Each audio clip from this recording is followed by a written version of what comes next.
ኮሎኔል ጌትነት አዳነ የኢፌዴሪ መከላከያ ህዝብ ግንኙነት ዳይሬክተር ምላሽ ለመስጠት ፍቃደኛ ስለሆኑ በመጀመሪያ ደረጃ በመከላከያ ሚዲያ ስም ምስጋናችንን እናቀርባለን።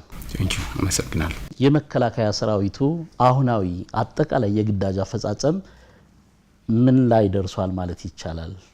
የሰራዊቱ አጠቃላይ ሁኔታና ዝግጁነት በተለያዩ መድረኮች ወይም ዝግጅቶች የተቋማችን ከፍተኛ ወታደራዊ አመራሮች ሲገልጹት ቆይተዋል። የሙሉ ሰራዊታችን ገድል አይደለም ያንድን ክፍል ወይም እኛ ዩኒት አሃድ የምንለውን ገድል ለመጥቀስ እንኳን ጊዜ አይበቃም እውነት ለመናገር። በጥቅሉ ግን መልከ ብዙ ግዳጆችን በአንድ መወጣት የሚችል ሰራዊት መሆን ችሏል ማለት ያስደፍራል። ከዝግጅቱ ከአለው ውጊያ የማድረግ አቅም በየትኛው መመዘኛ ቢለካ ተገማችም ኢተገማችም የሆኑ ግዳጆችን እንደያመጣጣቸው መመከት የሚችል ሰራዊት ነው ያለን። ይህ በሰው ኃይሉ፣ በአደረጃጀቱ፣ በአሰራሩ፣ በትጥቁ ኢትዮጵያን የሚመጥን ሰራዊት እንዲሆን ተሰርቷል ከለውጥ በኋላ። በዚህም ትልቅ ውጤት ተገኝቷል። ለቀጠናው ሰላምና መረጋጋትም የበኩሉን ሚና የሚጫወት ሰራዊት ነው። በሀገርም ከሀገር ውጭም በሚመጡ ግዳጆች ተደጋጋሚ ፈተናዎችን በድል የተወጣ ሰራዊት ነው። ይህንን ደግሞ የሰራዊታችን ስትራቴጂክ አመራሮች ብቻ ሳይሆኑ መንግስታችንና መላው ህዝባችን የሚኮሩበት ኢትዮጵያ የጀመረችውን ልማት የማደግ ተስፋ በሰላም እጦት እንዳይደናቀፍ ያሻግራል ብለው የሚተማመኑበት የመጨረሻ ምሽጋቸው አድርገው የሚቆጥሩት ሰራዊት መሆን ችሏል። የውጭ ሁኔታችን የውጭ የመከላከያን ሁኔታ ስናይ ውጭ ግንኙነት የሚሰሩ ስራዎች በጣም በርካታ ናቸው። አሁን ሰው የውጭ ስምሪት ስንል የሚረዳው ሰላም ማስከበር በዚህ ተሰማራ በዚህ ሄደ፣ እሱ እውነት ነው። የኢትዮጵያ በጣም እንቁ ታሪካችን ነው። ግን ኢትዮጵያ በተለያዩ ሀገሮች በአውሮፓም፣ በአሜሪካም፣ በአፍሪካም፣ በኤሽያም የተለያዩ ወታደራዊ አታሺዎች ላይዘኖች ትልካለች፣ ታሰማራለች። ለስልጠናም ለትምህርትም የሚሄዱ አሉ። ከዛም በላይ ወደ ሀገራችን መጥተው እኛም ወደ እነሱ ሂደን የተለያዩ ወታደራዊ ስምምነቶች አሉ። አሁን የኢትዮጵያ ወታደር ከሌሎች ጋር ተባብሮ የቀጠናውንና በዓለም አቀፍም የበኩሉን ድርሻ እንዲወጣ በጣም በርካታ ስራዎች ናቸው እየተሰሩ ያሉት። ጠቅለል ባለ ነገር አሁናዊ የሰራዊታችን ቁመና በዝግጁነቱም በተግባርም በሚፈጽመው ግዳጅ አስተማማኝ ኃይል ነው ማለት እንችላለን። አዳዲስ ወታደሮችን አዳዲስ ምልምሎችን ወጣቶችን እያሳተፈ እየመዘነ እያበቃ እንደሚሄድ ይታወቃል። ይህንን ሲያደርግ ደግሞ በተቋሙ ተግባራዊ የሚሆኑ የቅጥርና መመልመያ መስፈርቶች አሉ። እነሱን እንዴት ተግባራዊ እያደረገ ይገኛል?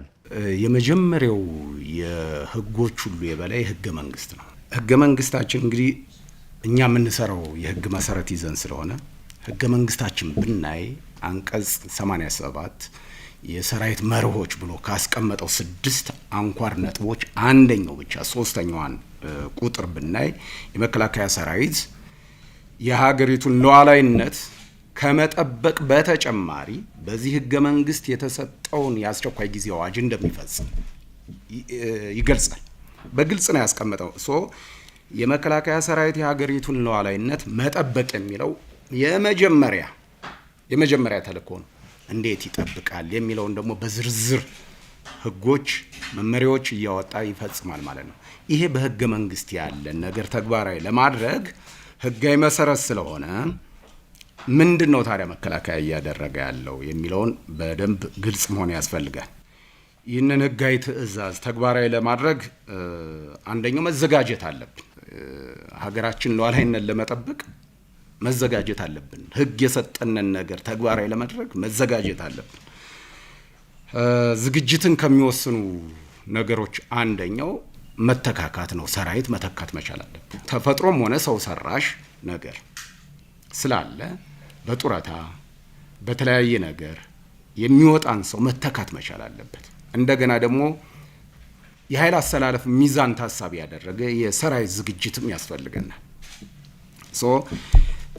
ተቋሙ በሚያወጣው መደበኛ የምልመላ መስፈርት ወጣቶችን ወደ ሰራዊት መቀላቀል በየትም ዓለም አቀፍ አሰራር ያለ ነው። በቀበሌና በወረዳ የሚለጠፍ የቅጥር ማስታወቂያ ብቻ ሳይሆን በሚዲያም በግልጽ የሚለቀቅ የቅጥር ማስታወቂያ አለ። ግልጽ ለዜጎች ይፋ የሆነ ዓለም አቀፍ ስታንዳርድ ነው። ለምሳሌ ህገ መንግስት ቅድም አነሳውላችሁ። አንድ ወጣት እድሜው 18 ዓመት ሲደርስ ነው አይደል መምረጥ የሚችለው። ራሱ 18 ዓመት የሚወስንበት ጊዜ ስለሆነ መነሻ የተቋሙ 18 ዓመት ይልና እስከ 24 ያደርሳል። አሁን ደግሞ የተማሩ ኃይሎች እየገቡ ስለሆነ ትምህርትን ታሳቢ ሙያን ታሳቢ ያደረገ 25 26 እንደ ሁኔታው የሚቀያየር አለ። በተለይ የላይኛው ጫፍ ማለት ነው። እና መነሻችን 18 ዓመት ብለን በግልጽ የምናስቀምጠው መስፈርት አለ።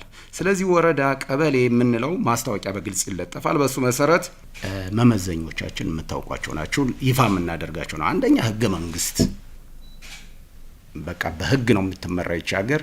የህጎች የበላይ ህገ መንግስታችን፣ ህገ መንግስቱን ማመን መቻል አለበት ማለት ነው። የሚመጣው አንደኛው መመዘኛ እሱ ነው። ፍቃደኛ መሆን፣ ለሀገሬ መስዋዕት ለመሆን ወታደር ለመሆን ቆርጫለሁ ወስኛለሁ ብሎ ፍቃደኝነቱን አንዱ መመዘኛ። ከየትኛውም የፖለቲካ ድርጅት አባል ያልሆነ እንላለን። የመከላከያ ቀደምት ወይም የፖሊስ ሰራዊት አባል ያልነበረ እንላለን። እሱ የነበረ አገልግሎ በምን ሁኔታ ወጣ ምናምን እሱ ስለማንሄድ ማለት ነው አንፈልግም። እሱን ብለን መመዘኛለን። አሁን ደግሞ የየትኛውም የጽንፈኛ አመለካከትና ተግባር ወይም አባል ያልተሳተፈ እንላለን። በወንጀል የፍትሐ ብሔር የውርስ ምናምን ጥያቄ ምናምን ያለበት ሁሉ መጥቶ መደበቂያ ሊያደርግ ይፈልጋል። ይህንን ከየትኛውም የወንጀል ክርክር በፍርድ ቤት የሌለበት ሲባል መደበቂያ ዋሻ እንዳንሆን ጭምር ነው። የወንጀለኛ መደበቂያ እንዳንሆን ክሊር ያደርጋል። ይሄንን ከፖሊስ ከወንጀል ነፃ የሆነ ምናምን በማምጣት ብቻ ሳይሆን እኛም ክሮስ ቸክ የምናደርግበት መካኒዝም አለ። ዝም ጥሬ ነገሩ ስለተቀመጠ አይደለም። ዜግነቱ ኢትዮጵያዊ ከሰለጠነ በኋላ 7 ዓመት ወታደሩን አገሩን ሊያገለግል ፍቃደኛ የሆነ የእድሜ ቅድም ያስቀመጥኩላችሁ ነው 18። አሁን አንዳንዱ ማነስ ብቻ ይመስለዋል። ህፃናት ምናምን ተመለመሉ ምናምን ከእድሜ በላይም አለ አይደለ? ጋብቻ ያላገባ ያልወለደ ምናምን የምንላቸው ዝርዝር ነገሮች አሉ። ጤንነቱ፣ ቁመቱ፣ ክብደቱ ወይም ክብደቷ ቁመቷ እያልን ለሴት ሲሆን የምናደርገው በጣም በርካታ የምልመላ መስፈርቶች አሉ። እንግዲህ ይህንን ነገር በዋነኛነት በወረዳ በቀበሌ ከተሰበሰበ በኋላ የመከላከያ ይሄንን የሚሰበስቡት በአካባቢ ያለ መስተዳደርና የጸጥታ አካል በኮሚቴ ሆነው ነው። ሪፖርት ይቀርባል ለመከላከያ። መመዘኛው የሰራዊቱን እንግዲህ ህገ መንግስት አንስተን የለቀደም 6 መርሆች ብያቸዋለሁ። አንደኛዋ ነጥብ ደግሞ የአንቀጽ 87 ላይ አንደኛዋ ቁጥር የምታስቀምጠው የኢትዮጵያ ብሔር ብሔረሰቦች እና ህዝቦች ሚዛናዊ ተዋጽኦ ያካተተ መሆን አለበት ይላል ህገ መንግስቱ። ይህንን እንዴት እናደርጋለን? ከስታቲስቲክስ ቢሮ የክልሎችን ቁጥር የብሔር ብሔረሰቦችን ቁጥር ያመጣና መከላከያ ኮታ ለየክልሎች ይሰጣል ማለት ነው። ዲስትሪቢዩት የሚያደርገው ራሱ ይሄንን ነው፣ ማንም ቼክ ማድረግ የሚችለው ማለት ነው። በዚህ መሰረት ለየክልሎች ይላካል።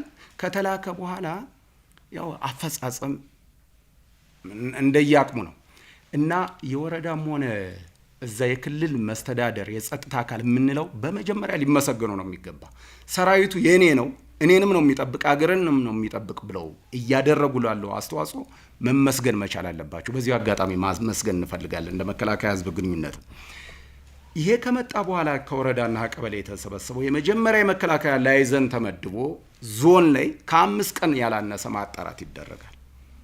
በመስፈርታችን ነው ወይ የመጣው የተላከው የሚል የመጀመሪያው ማጣራት የሚጀምረው መከላከያ ያኔ ነው። ማሰልጠኛ ደግሞ የበለጠ ፊልተር ይደረጋል ማለት ነው። ጤንነቱ፣ እድሜ ሁኔታው እንደተባለው ትምህርቱ ማስረጃውን አንጥቶ እያሳየ ህጋዊነቱ እየተረጋገጠ ወዶ መምጣቱ በፍቃዱ ነው ወይ የመጣ። እነዚህ ሁሉ ስናጠራ ደግሞ ቅሬታ የሚኖረው ካለ መልምሎ ያመጣው የክልል ተወካይ ባለበት የቅሬታ ሰሚ ኮሚቴ የሚባል እዛው ተደራጅቶ ማሰልጠኛ ላይ ሀላግባብ ነው እየተመለስኩ ያለው ቅሬታ አለኝ የሚል ምልምል ካለ ሁሉ እሱን የሚያቀርብበት ሁኔታ አለ። ኮሎኔል እንግዲህ የመከላከያ ሰራዊታችን በተለያዩ አካባቢዎች ላይ ሰላምን ለማስፈን ግዳጆችን እየፈጸመ እንዳለ ይታወቃል። ሰራዊታችን ግዳጆችን ሲፈጽም እንግዲህ የተለያዩ የጦር መሳሪያዎችንም ይጠቀማል። በተለይ ከድሮን አጠቃቀም ጋር ተያይዞ ንጹሃኖች በድሮን እየተመቱ ነው የሚል ጥያቄ ያነሳሉና ይሄንን ጥያቄ እርስዎ ምንድነው የሚሰጡት ምላሽ? እንደምታውቁት አንዳንዱ መሳሪያ መነጽር አለው። ይሄ መነጽር ከስናይፐር ጀምሮ እንደ ኢላማን የሚመታውን ንየውና የከባድ መሳሪያዎቻችን በቀንም በሌሊትም መነጽር ያላቸው መሳሪያዎች አሉ። መነጽር እያልኩ ነው። የጦር ሜዳ መነጽር የሚባለው ከአይን 10 ጊዜ 12 ጊዜ አባስቶ የሚያሳይ ግልጽ አድርጎ የሚያሳይ ነገር አለ። መነጽር እያልኩ ነው፣ ልብ በሉ። የድሮን ግን ካሜራ ነው የምለው። አሁን የድሮን ካሜራ ድሮንን የሰሩት እኛ ደግሞ የምንጠቀመው ምን እንደሆነ እናውቃለን። ድሮን በተለይ መከላከያ ሰራዊት የታጠቃቸው ድሮኖች አጠቃቀሙን በግልጽ የሚያውቅ ድሮኑ ደግሞ ቀርጾ ኢላማውን አሳይቶ የታጠቀ ነው ያልታጠቀ ነው በቀጥታ ለውሳኔ የሚያቀርብልን በምስል የተደገፈ በቪዲዮ የተደገፈ ነገር ነው። ሲመታም ኢላማውን ያሳያል። ድሮን እንደዚህ ጨፈጨፈ ምናምን የሚል ነገር ዘበት ነው። እንደ መሳሪያ ቢባል እንደ ዓለም አቀፍ ቅድም እንዳነሳዋችሁ ሌላ የጦር መሳሪያ በውጊያ ጊዜ ምናምን እንደዚህ ነገር ሊኖር ይችላል ብለን ልንወስድ የምንችልበት ነገር ሊኖር ይችላል። ድሮን የሚለው ግን ተደጋጋሚ ይነሳል። ያው ትጥቃችን ስለሚያውቁ ነው። እኛ ድሮን ስንልና ጠላት ድሮን ሲል እንግባባለን። ቅድም እንዳልኳችሁ መሀል ላይ ያለው ግን እውነት መስሎት ይህንን ይላል እንጂ ድሮን እየመታው እንዳለ ጠላት አሳምሮ ያውቃል፣ ለይቶ እየመታው እንዳለ እኛም እሱን እናውቃለን። ሰው ድሮን እያለ የሚያጥላለው ለይቶ የሚመታው እንዲቆምለት የመፈለግ ነገርም ይኖራል ማለት ነው። አንዳንድ ጊዜ የጠላት ምሽጎች እንደምታውቁት እናንተ ሄዳችሁ እንደሰራችሁት ገዳም ላይ፣ ትምህርት ቤቶች ላይ፣ የሃይማኖት ተቋማት ትምህርት ቤቶች ህዝብ የሚሰበሰብበት አካባቢ ነው የሚሆኑት አይደለ? የሚመሽጉት ምን የሚሉት ይሄ ኃይል ትምህርት እንዲቋረጥ መምህራኖችን እየገደለ ተማሪዎችን እየገደለ ድሮን መታ የሚለው የት ላይ ነው? ትምህርት ቤት ላይ አስቁሞት የለ እንዴ? አስቁሞታል እኮ ትምህርትን አስቁሞ ተመታ የሚለው ግን ትምህርት ቤት ነው። የት ያለው ተማሪዎች መምህራኖች እንዲንበረከኩ አድርጎ የሚረሽነው መረሸኑንም ተማሪዎች መግደሉንም ይፋ የሚያደርግልን መራዊ ሽምብራ ትምህርት ቤት የነን ያክል ተማሪ ገደልን ምናምን እያሉ ያወሩት እሱን ነው። ሶ የማያስተምረውን ተማሪ እሱ ባለበት ትምህርት ቤት እንዲቀር እያደረገ በድሮን ተደበደቡ ስላቅ ነው። ለነገሩ ይሄ ውሸት የማይሰለቸው ቡድን በአንድ ወቅት እኮ ነግሬያቸዋለሁ። ድሮን ከነ ፓይለቱ መተንጣል ነው ያለ ነው አይደለ? እስከዚህ ድረስ እኮ ነው ዋሸው። ድሮን ፓይለት አለው እንዴ ምናምን የሚለው የሚያውቀው ነው። የማያውቀው ግን ይደናገራል። ስለዚህ ውሸት አይሰለቸውም። ውሸትን ሲደጋግሙት እውነት ይሆናል ብሎ አስቦ ሊሆን ይችላል። ይሄ በጭራሽ የሚሆን ነገርም አይደለም። የሰራዊታችን ባህሪም አይደለም። የድሮንም ራሱ ስሪት አይደለም። ስለዚህ ይሄ ገበያ ላይ ትምህርት ቤት ላይ ወዘተ እያለ የውሸት ፕሮፓጋንዳ ነው። ተኩስ ግን በሚኖርበት ጊዜ በሌሎች መሳሪያዎች ምናምን በሚኖርበት ጊዜ ግን ጉዳቶች ሊኖሩ ይችላሉ። ጉዳትን መቀነስ ላይ ነው ፎከስ የሚያደርገው። በሰሜኑ ጦርነትም ላይ ካያችሁት ጉዳት አይኖርም አይደለም። እሱን ለመቀነስ ግን መከላከያ ፕሮፌሽናል ይሄ ሩል ኦፍ ኢንጌጅመንት ስላለው የግዳጅ አፈጻጸም መመሪያ ስላለው በሱ ነው ግዳጁን የሚፈጽመው ብለን ብናልፈው ነው። ይህንን ግን አጀንዳ ለምን ሆነ ነው። ለምሳሌ ሰሞኑን እንደምታውቁት የእርስ በርሳቸው መገዳደል፣ መወነጃጀል ይሄ ጽንፈኛ በተለይ በአማራ ክልል የሚንቀሳቀሰው ለምሳሌ ቪዲዮ ብለው የለቀቁትን ደምቢዶሎ ታጋሽ ተማሪ ምናምን ተብሎ የቀረበ አስቡ። እሱ ሲጋለጥ መምህራንን አንበርክከው እየወሰዱ በማህበራዊ ሚዲያ መጋለጥ ሲጀምር የእርስ በርሳቸው መገዳደልና መተማማት ሲሰፋ አጀንዳ ማስቀየሪያ ይሄንን ያመጡታል። በተለያየ ነገር ፐርፐዝሊ ነው የሚሰሩት ተደራጅተው። አንዳንዶቹም ሄደው ላይ የሌሉ ናቸው የሚያወሩት ይሄንን አጀንዳ የሚሰጡ ስለዚህ እኛ እናውቀዋለን። ህዝባችን ግን ይህንን አውቆ መከላከያ ሰራዊት ምን መሆኑን በተግባርም እያየ ስላለ አሁን እየታወቀ እየተነቃ የመጣበት ሁኔታ ላይ አለ ብዬ ማስቀመጥ እችላለሁ። ይሄ ኃይል አላማ የሌለው ነው። ለምን አላማ ነው እየታገለ ያለ? ጥላቱ ማን ነው? ከውትድርና አንጻር እንየው፣ ወታደሮች ስለሆናችሁ ጥላቱ ማን ነው? ከላይ የተሸበበው እንደ ካባ የደረበው ነገር ስርዓቱን ገዢ ፓርቲውን ምናምን ይሄ ካባ ነው። በተጨባጭ ግን ጥላቱ ማን ነው ሆኖ እያየ ነው ያለ ካልን ህዝብ ነው ጥላቱ። ቀረጥ የሚቀርጠው እሱን ነው። ትምህርት እንዳይማር የሚያደርገው እሱን ነው። ተዘዋውሮ እንዳይሰራ እያደረገ ያለ እሱን ነው። እሺ አላማ ካለህ ማለት ታገል ብሎ የመጣ ወታደሩን እየገደለው ያለ ራሱ ከውስጡ ላይ ያለ ራሱ ነው። የማማተሩ ነገር ሌላ ነገር ሆኖ ይሄ 4 ኪሎ ምናምን እያለ የሚያማትረው እዛው ላይ ፖለቲካ ይሸበብ እንጂ ውስጡ የኢኮኖሚ ጥቅም ያለበት ሀብት ካላግባብ ማግበስበስ ያልሰራበትን አንዳንዶቹ እኮ እዛ እየዘረፈ ሰላም አለ በሚልበት አካባቢ ሱቅ የሚገነባ ሁሉ እንዳለ እናውቃለን። ስለዚህ አላስፈላጊ ከርሱን ለመሙላት የፖለቲካ ማሽሞንሞኛ ለዚህ ህዝብ ቁም ያለው ለዛ ህዝብ እንደዚህ ብያለው ምናምን ቢል እኛ እናውቀዋለን። አውቀንም ነው መጀመሪያ እየታገል ነው ያለነ ገና መጀመሪያው ሲጀመር ዛሬ አይደለም የምናወራው። ዛሬ ህዝቡም አውቆት አንዳንድ ሚዲያዎችም ሲደግፉት የነበረው ካወቁት በኋላ አይደለም የምናውቀው። እኛ አነሳሱ ነው። ዛሬ አይደለም እኔም መግለጫ የምሰጠው ተቋሜን ወክዬ በፊት ነው ስለምናውቀው ማለት ነው። ስለዚህ ይሄ ኃይል በድሮን በእንደዚህ የሚለው የእሱን ደካማ ጎን በሌላ ማላከክ ነው። አመሰግናለሁ ኮሎኔል ጌትነት። እንግዲህ እንደሚታወቀው በኦሮሚያና አማራ አንዳንድ አካባቢዎች በተፈጠረው የሰላም እጦት ችግር መከላከያ ሰራዊታችን ህግ የማስከበር ተልእኮን እየፈጸመ ነውና እስኪ በህግ ማስከበር ተልእኮ ላይ የተገኙ ውጤቶች እንዲሁም ደግሞ አሁን የመጣው ነባራዊ ለውጥ ምን ይመስላል የሚለውን ከርሱ አንደበት ቢገለጽ። ከመንግስታችንና ከህዝባችን ጋር በመሆን ሌሎች የጸጥታና የመስተዳደር አካላትም ሚናቸው እንደተጠበቀው ነው። ይሄ ሰራዊት ግን በከፈለው መስዋዕትነት ባደረገው እልህ አስጨራሽ ትግል እና ተጋድሎ የመጀመሪያው ነገር የፕሪቶሪያ ስምምነት የመጣበትን ሁኔታ እናስታውሳለን። የመጣበትን አግባብ እናስታውሳለን።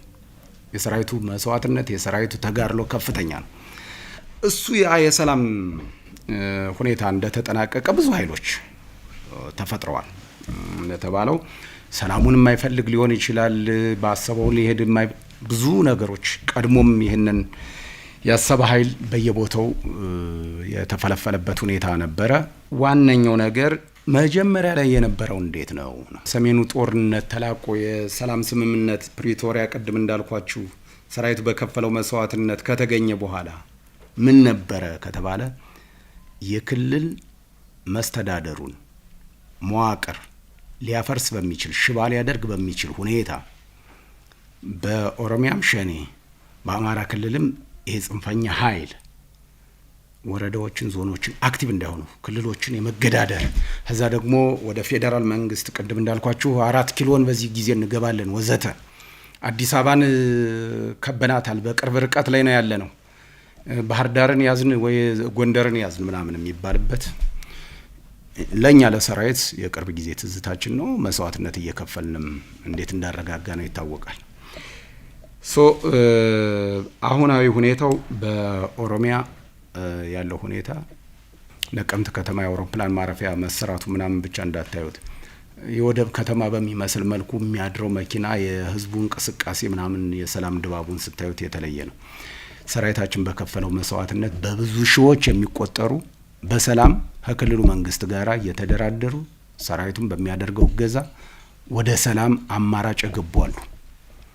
በአገር ሽማግሌ በአባገዳዎች በሚደረግ በህዝብ በሚደረግ እንቅስቃሴ ወደ ሰላም ህይወት የመጡ በጣም በብዙ ሺዎች የሚቆጠሩ አሉ። ይሄ ይበልም ያስብል ነው። አንደኛ ራሱን ህይወቱን አያጣም፣ ሌላ አይገልም፣ ንብረት አያወድምም። ምን ይሄንን አፕሪሼት ማድረግ መቻል አለብን። እኛ የሚዋጋነን እንጂ ከሰላም ከመጣ በኋላ የምታውቁት ነው። ወይ ተማርኳል፣ ወይ እጅ ሰጥቷል፣ ወይ በሰላም ገብቷል ብለን ኦልሬዲ ጨዋታ አለቀ ነው። አፈሙዝ እስካዞረ ድረስ ነው ጥርሳችን ነክሰን የምንዋጋው ጥላት ብለን እሱም ጥላት ብሎን የምንዋጋው።